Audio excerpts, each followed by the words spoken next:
সাহাবায়ে কেরাম ডাক দিয়া বলে, ইয়া রাসূলুল্লাহ, কয় আমলের মধ্যে সবচাইতে উত্তম আমল কোনটি?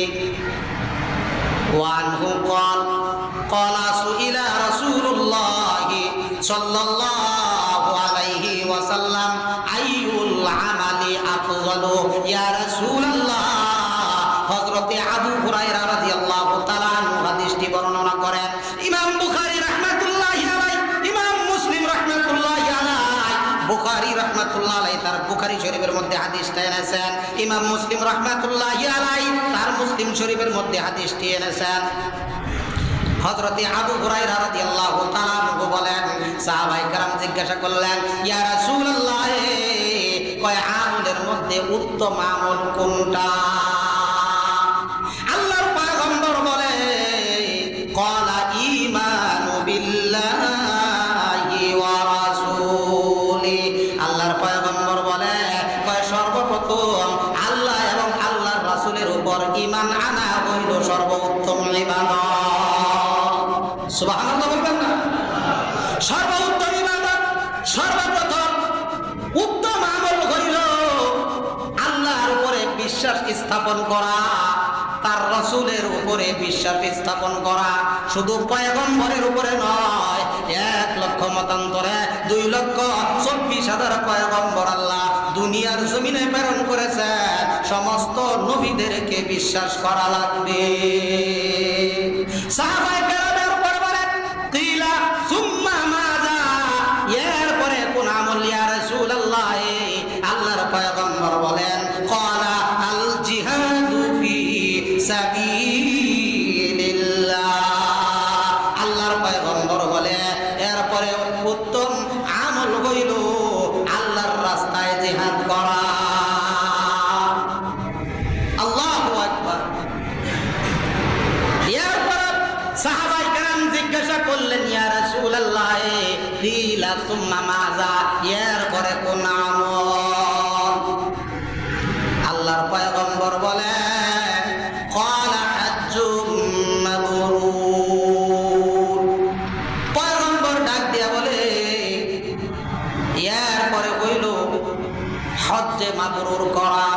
ইমাম নববী রাহমাতুল্লাহি আলাইহি বলে, নবম হিজরিতে আল্লাহ পয়গম্বরের উপরে আয়াত নাজিল হয়। নাজিল হওয়ার সঙ্গে সঙ্গে আল্লাহর পয়গম্বর সাহাবায়ে কেরামকে ডাক দিয়া বলে, আমার সাহাবায়ে কেরাম, আল্লাহ পাক রব্বুল আলামিন বান্দা বান্দির উপরে হজ ফরজ করেছে, তোমরা হজ আদায় করো, উমরা আদায় করো। আল্লাহ পাক রব্বুল আলামিন আয়াত নাজিল করলেন, ওয়ালিল্লাহি আলান নাসি হিজ্জুল বাইতি মান ইসতাতা ইলাইহি সাবিলা। জীবন আমার মরণ আমার জিন্দেগি, আমার জীবন আমার মরণ আমার জিন্দেগি। ইয়া ইলাহি,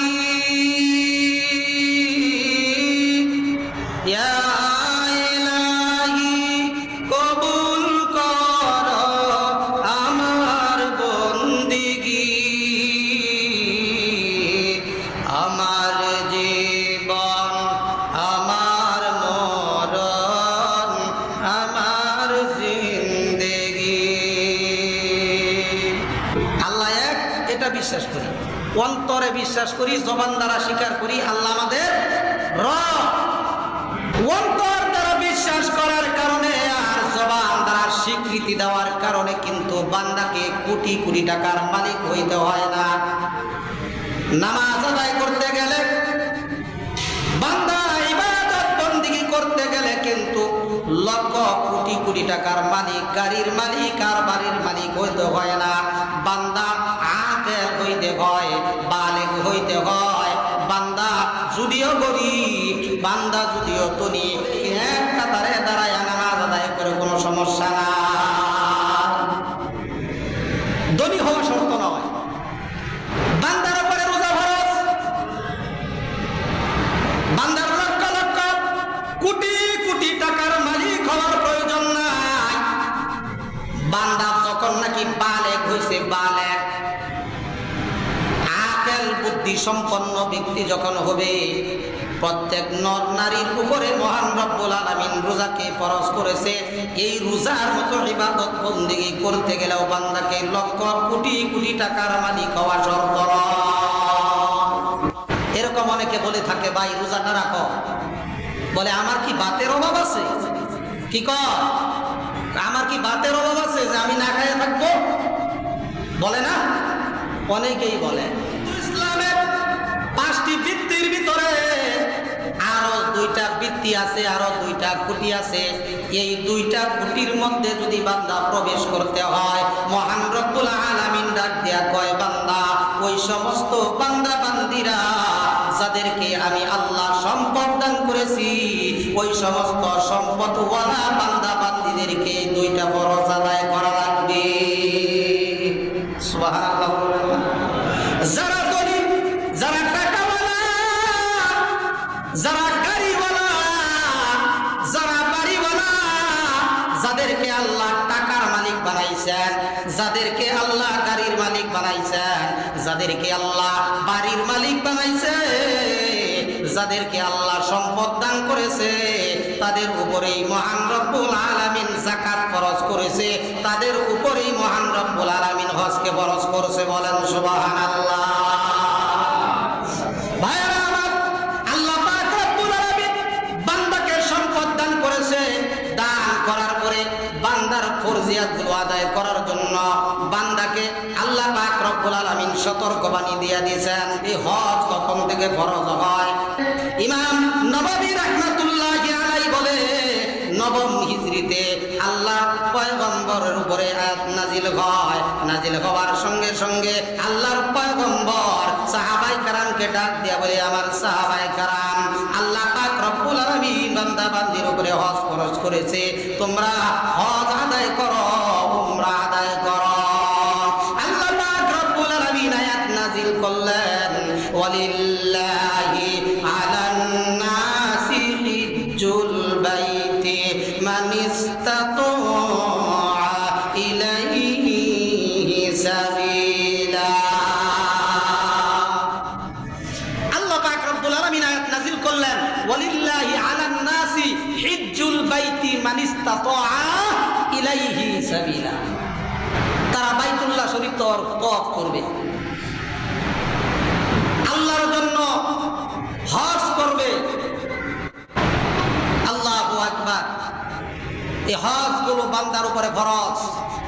ইমাম নববী রাহমাতুল্লাহি আলাইহি বলেন, নবম হিজরিতে, এটাই বিশুদ্ধ মত, এই হজকে ফরজ করা হয়েছে বান্দাবান্দির উপরে। হজ ফরজ, আমাদেরকে হজ আদায় করা লাগবে। 1 নাম্বার উত্তম আমল হইল আল্লাহ এবং আল্লাহর রাসূলের প্রতি বিশ্বাস স্থাপন করা। 2 নম্বরে হইল আল্লাহর রাস্তায় জিহাদ করা। 3 নম্বরে হইল হজ্জে মাবরুর করা। বলেন সুবহানাল্লাহ। প্রশ্ন আসতে পারে, হুজুর হজ্জে মাবরুর সম্পর্কে তো আমাদের জানা নাই, হজ্জে মাবরুর কারে কয়, এর ফজিলত কি, এর গুনাহগুলি কি জানা দরকার আছে না নাই? হজ্জে মাবরুর হইল আল্লাহর পয়গম্বর বলে, ইয়া রাসূলুল্লাহ, হজ্জে মাবরুর কারে কয়? পয়গম্বর ডাক দিয়া বলে, কয় হাজী সাহেব হজ করার পরে বাড়িতে যাইয়া ওয়া ইয়াতঈমুত তাআম ওয়া ইফশুস সালাম। কয় হজ কইরা আসার পরে বাড়িতে যাইয়া যেই সমস্ত হাজীগণ বেশি বেশি কইরা সালাম মুসাফা করে, বেশি বেশি কইরা ক্ষুধার্তকে অন্ন দান করে, গরিব মিসকিনদেরকে বেশি বেশি কইরা খাবার খাওয়ায়, তাহলে বুঝতে হবে ওই ব্যক্তির হজ আল্লাহর দরবারে গ্রহণযোগ্য হজ বলে কবুল হবে। বলেন সুবহানাল্লাহ। কবুল হজ হিসাবে আল্লাহর কাছে গ্রহণযোগ্য হবে। হজ্জে মাবরুর হইল গ্রহণযোগ্য হজ, কবুলিয়ত হজ। এর আরো কিছু ব্যাখ্যা আছে ভাইরা আমার। আমরা হজ করার জন্য যাই, হারাম টাকা দিয়া যদি আল্লাহর দরবারে হজ করার জন্য যাই, বাইতুল্লাহ তওয়াফ করার জন্য যাই, আল্লাহর দরবারে হজ কিন্তু কবুল হবে না। হজ হজ্জে মাবরুর হবে না। সুদের টাকা দিয়া যদি হজ করার জন্য যায় তাহলে কিন্তু আল্লাহর দরবারে হজ্জে মাবরুর করার সময় সুদের টাকায় যাওয়া যাবে না, ঘুষের টাকায় যাওয়া যাবে না, হারাম টাকায় যাওয়া যাবে না।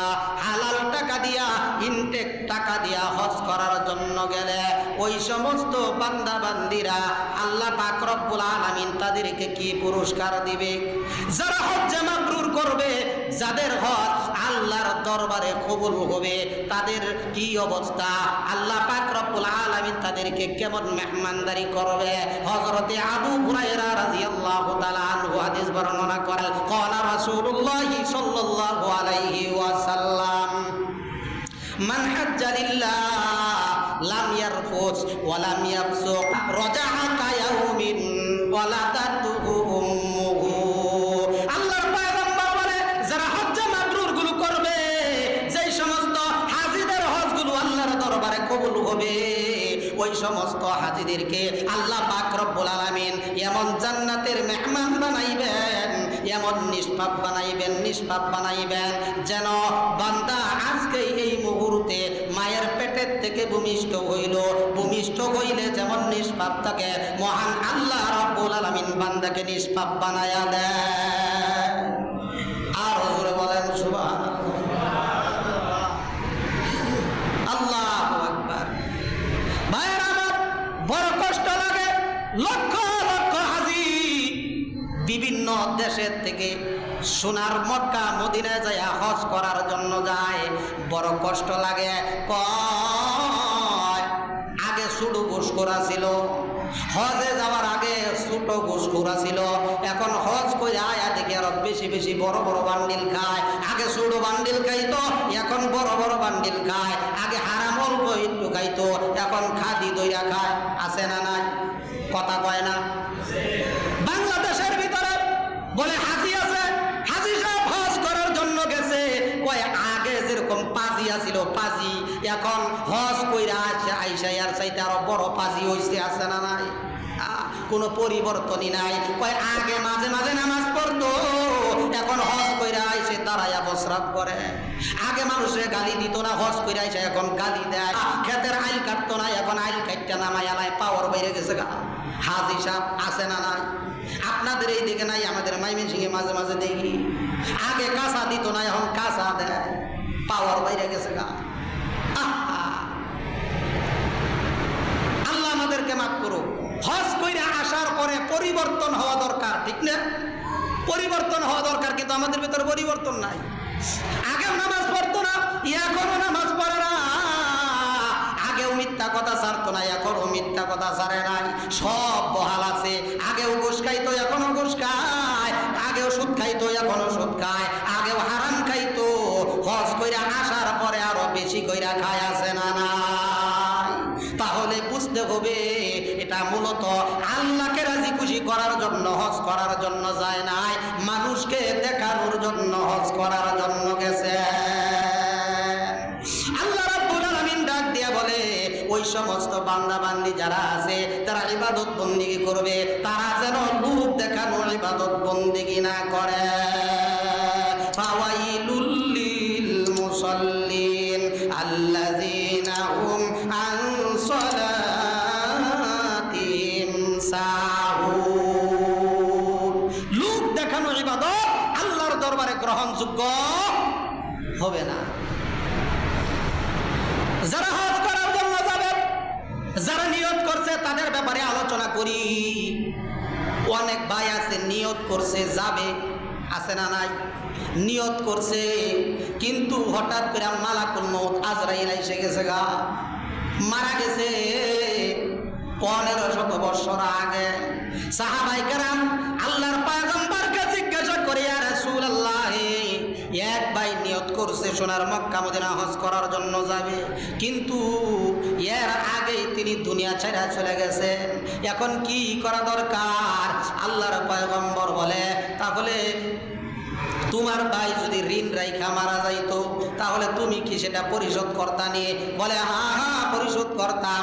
ঠিক তেমনি ভাবে তোমার ভাই হজের নিয়ত করেছে কিন্তু হজ করার সৌভাগ্য হয় নাই, তোমার ভাইয়ের পক্ষ থেকে সেই হজ তোমাকে আদায় করা লাগবে, বদলি হজ করে করেও সেটা পালন করা লাগবে।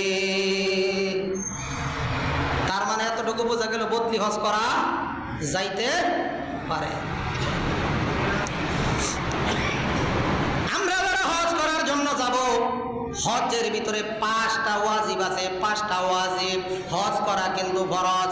যারা হাজী সাহেব আছেন, হজ করে আসছেন, তারা প্র্যাকটিক্যালে গেছেন, আমরা কিন্তু যাওয়ার সময় হয় নাই। আমাদের আল্লাহ সম্পদ দেয় নাই, আমাদের নিয়ত আছে আল্লাহ যেন সোনার মক্কা মদিনা আমাদের দিকে জীবনে একবার হইলেও দেখায়। কথা ঠিক না বেঠিক? সকলে যাইতে রাজি আছেন তো ইনশাআল্লাহ? আরো জোরে বলেন, একটু জোরে বলেন ইনশাআল্লাহ। বলেন তো আল্লাহু আকবার। আল্লাহ কবুল করুন। আল্লাহর পয়গম্বর বলে, হজ করার জন্য যে সমস্ত হাজী সাহেবরা আসবে, নর নারী পুরুষ এবং মহিলা যারা হজ করার জন্য আসবে, তাদেরকে 5টা ওয়াজিব পালন করতে হবে। জোরে বলেন কয়টা? 5টা। অনেক ভাই আছেন হজ করে আসছেন, হাজী সাহেব সম্মানী ব্যক্তি, সোনার মক্কা মদিনা যাওয়ার জন্য মহান রব্বুল আলামিন তাদেরকে তৌফিক দান করেছেন, তারা বড় ভাগ্যবান, তারা কিন্তু আদায় করে আসছে। আমরা কিতাবে পড়া পড়া এরকম আপনাদেরকে জানাইতেছি, আর তারা নিজে যায়া যায়া প্র্যাকটিক্যালে এই সমস্ত রুকনগুলো আদায় কইরা বাংলাদেশে আসছে। কথা ঠিক না বেটি? হাজী সাহেবের জন্য ভালো করে শুনে রাখে 5টি ওয়াজিব। সে যদি 5টি ওয়াজিব আদায় না করে, তাহলে বান্দার হজ আল্লাহর দরবারে কবুল হবে না। আরাফার ময়দান থেকে মুজদালিফায় যায় কিছুক্ষণ সময় অবস্থান করা লাগবে। মা হাজরা আলাইহিস সালাতু ওয়াস সালাম সাফায় দৌড়াইছেন, মারওয়ায় গেছেন, মারওয়ার থেকে সাফায় গেছেন।